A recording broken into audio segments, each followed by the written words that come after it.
How you guys doing today? My name is Jessica Johnson from Western Michigan. And as you can tell with my little intro that I did, I'm here to discuss about a subject matter that I think that that a lot of us can basically relate. And it's about facing rejections and how to get beyond them. Now, a little bit about myself. I do a lot of Facebook Live videos and covering a variety of different topics that helps people grow within themselves and their wisdom that I have winded up learning through my self-growth, and that I love to be able to share and help other people. So I'm not a person who's going to tell you how to face rejections and how to get beyond them without having to deal with those experiences myself. And the very first experience that I have dealt with was when I was young. When I was rejected by my very family, my parents, who were supposed to love and accept me for the person that I am. And they were the people who rejected me. That was something that was like getting a kick in the gut and maybe, a brick to the face. It was hard to deal with. It played a pivotal role in my personality. I had such a chip on my shoulder that I became angry, and that I treated people differently based upon how the rejections that I had faced in my life, from my parents, from school, from jobs, and even from a career. I've dealt with those, and I had to take a step back and kind of look with what I was dealing with and learn how to deal and tackle with the very thing that I had a problem with that played a role in changing my personality. Because I became a person who had low self-esteem. I had low self-confidence. I was shy. And I had to learn to get beyond that. Now, I didn't get beyond this just by myself. I mean, that helped with doing that self-discovery and learning, the different ways of how to look at things or having a different perception. But I began to be around people who accepted me and believed in me and taught me things in life that I'm here to share with you. So one of the first things that I have learned in regards to facing rejection is don't take it personally. And I know that you're probably nodding your head going, I'll get right on that. But seriously, don't take it personally. I know that when you wind up approaching someone, that you're opening yourself up and that you're being vulnerable. So getting rejection is naturally will make you feel like they're rejecting you. And that's why most people tend to take rejections personally, because they think that people are rejecting them. But let me give you an example. When I get rejections on things that are very important to me, quite naturally I feel hurt. I'd wonder if there's something wrong with me or if I'm not good enough. I'd also wonder if there was something that I could have done to make things different, which puts me at a state of self-doubt. And of course, that type of thinking doesn't help. It only makes you feel bad or even worse about yourself for whatever rejection that you have been faced. Or you need to recognize that it's a rejection of a request, not you. Your request is merely an extension of your thoughts. The request is merely just, it doesn't represent you as a person.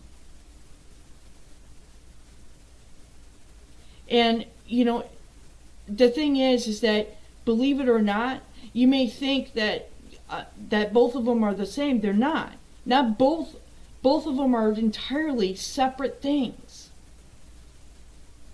So you need to recognize that many rejections are rarely personal. They usually wind up reflecting about the other person, and how the request doesn't meet that person's needs. It's not about you.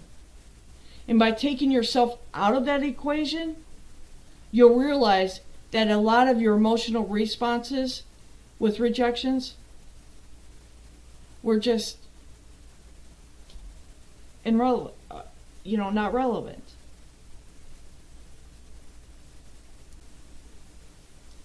The other thing is that you gotta maintain your focus of control. What do I mean about that? Well, there are two forces of control in life. There's that external focus, which refers to anything outside of your sphere of influence, such as your environment, your colleagues, society, and the world even out there. The internal focus refers to what is within that sphere of influence.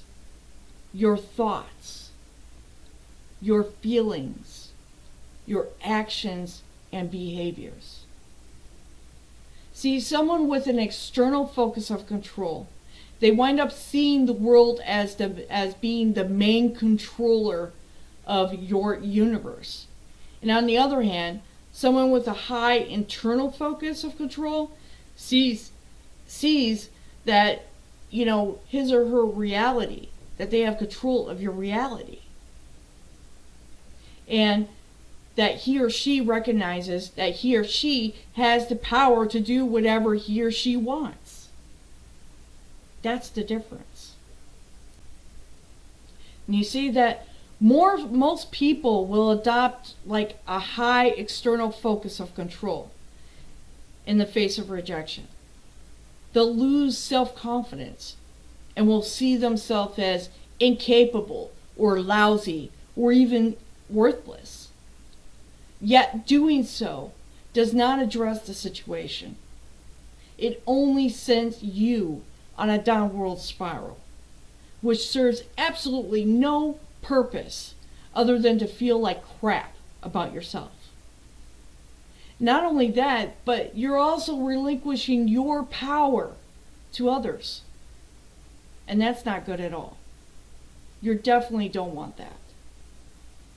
How can you wind up being able to have the capacity to live your life if you're giving the power to other people? As you're saying that how you feel about me matters. That how you feel that I'm doing the right thing, or this is the goal intended for me, matters. It should matter to you, not to them. You're giving them your power. You're allowing them to dictate your future. You're allowing them to dictate your journey. You're allowing them to dictate you. So if a person is coming up to you and degrading you and telling you that you're not worth a hill of beans, and you accept that, then you're giving them your control. And you're telling them that they're right. Why? Because you're feeling like crap. You're allowing them to stomp on your self-confidence. And then it winds up becoming an escalated situation. An escalated situation to where you wind up beating yourself up to finish off the job. Does that make any sense? How can you allow someone to take that power? How can you give someone else that power to dictate who you are as a person and where you plan on going, and if you're going to even be successful in life? And I know that every one of us wind up dealing with this. That's why we have people walking around with self-confidence issues. And it's been proven scientifically that when they tell, kids who are young that, they're not good because they have blue eyes, and that these brown-eyed kids are like straight-A students, they're excellent. But guess what? The blue-eyed children are going to wind up failing every test because they've been told that they weren't worth anything.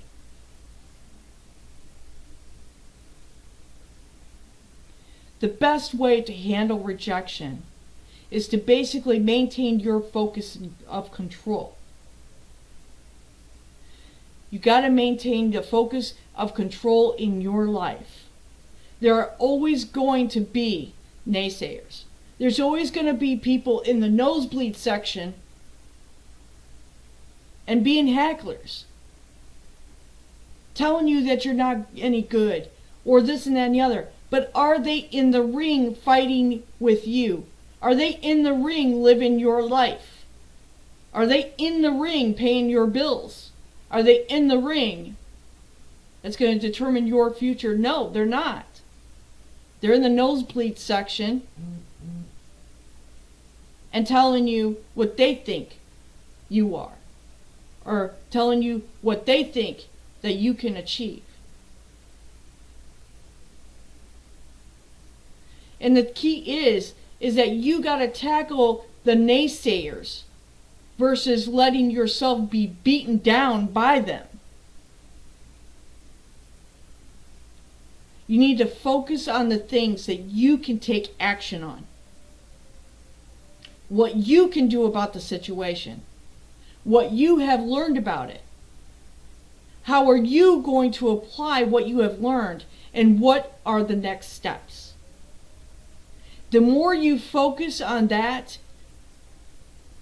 and more that you can focus on the action that you can take, the more that you empower yourself. And this is the very thing that I had to get through to my own mind.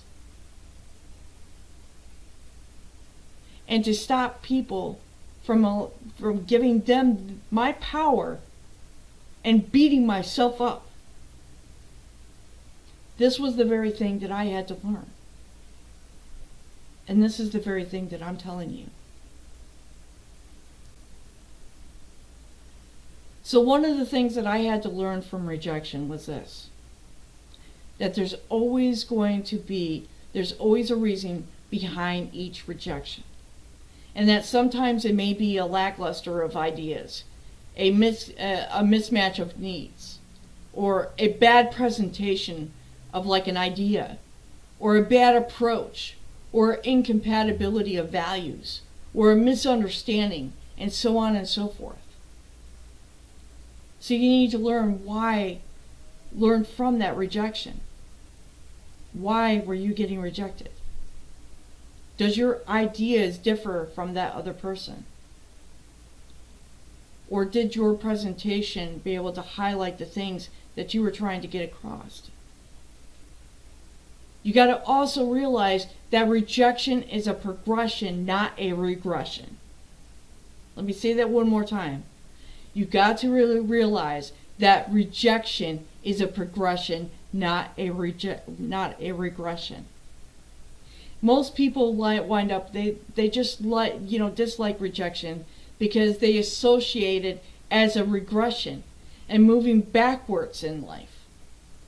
And to get rejection means that you are facing it dead on, and you're applying it, and you need to apply it to your goals, not a dead end. Rejection doesn't mean that you're facing a dead end. It just means that you now have the answers to be able to refine those things, to be able to accomplish your goals. It doesn't mean that you have wasted your time and efforts for nothing. And contrary to popular belief, that rejection is a progression. It's not a regression. It's a realization that all the fears about rejection are just completely 100% mental, and that the rejection is actually a step forward in knowing what people want and what's out there in the reality, and how to improve ourselves to achieve those very goals that we want to achieve. And lastly, I want to be able to leave you with this. And that is that you need to acknowledge your emotion. Don't suppress or ignore or deny the pain. You're not doing yourselves any favor by avoiding any of that. Because the moment that we wind up suppressing or ignoring or even denying and thinking that we're going to get away from rejection, we wind up getting faced with a similar or different scenario until we learn that lesson of rejection, of how to better handle it. So you can't run from it.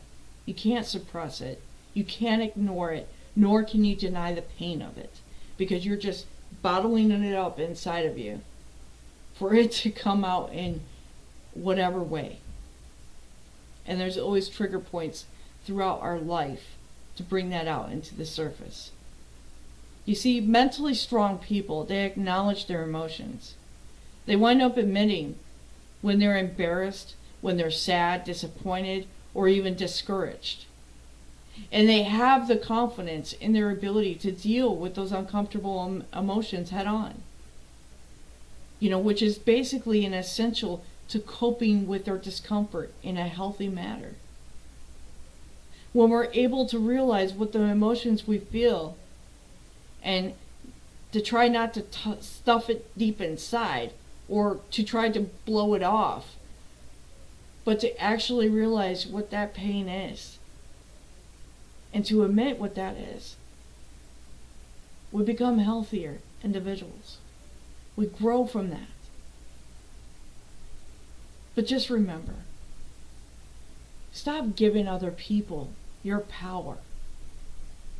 Don't allow other people to dictate what they think you are or what they think you can achieve. Know that inside of you that you have everything that you need in life. That you have the smarts, that you have the skill sets, and that you have everything that you need inside of you to be able to achieve your goals. Don't allow other people to take that from you. Stop listening to the people in the nosebleed section, giving you self-doubt, because they're not in the ring with you. They're not the ones fighting your battles. They're not the ones living your life. You are.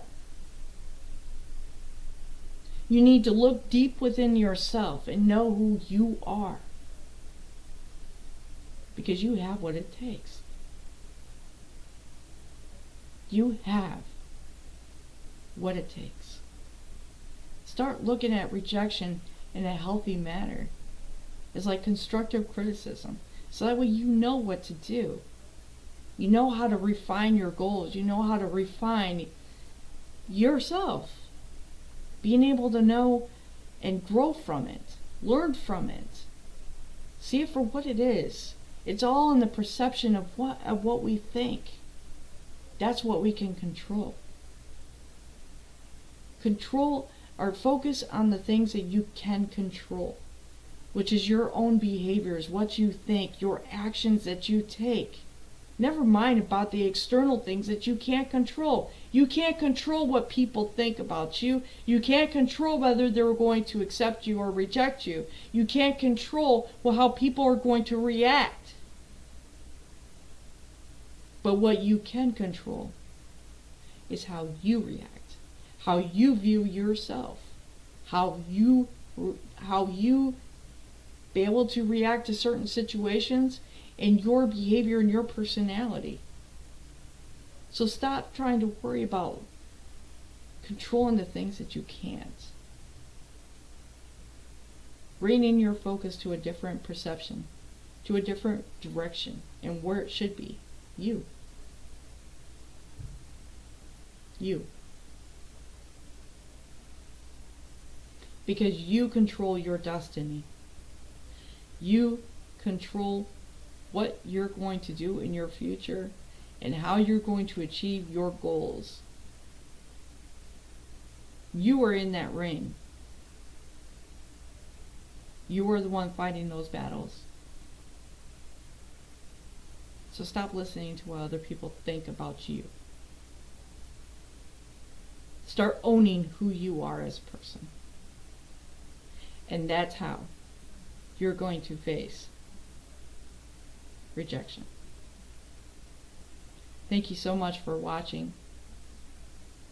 And you guys have a wonderful day. And there will be more in the near future. More videos. Don't forget to subscribe down below. And please leave in the comments on what you think. How have you dealt with rejections? And what was the paramount of that moment when you realized that you were giving other people your control? I love hearing feedback, and I hope this helps you. If this is something that you're struggling with and something that you're battling with, I hope this helps you. Because it has helped me understanding this piece of wisdom that I'm sharing with you. So you guys have a wonderful day, and don't forget to subscribe down below, and I will see you later.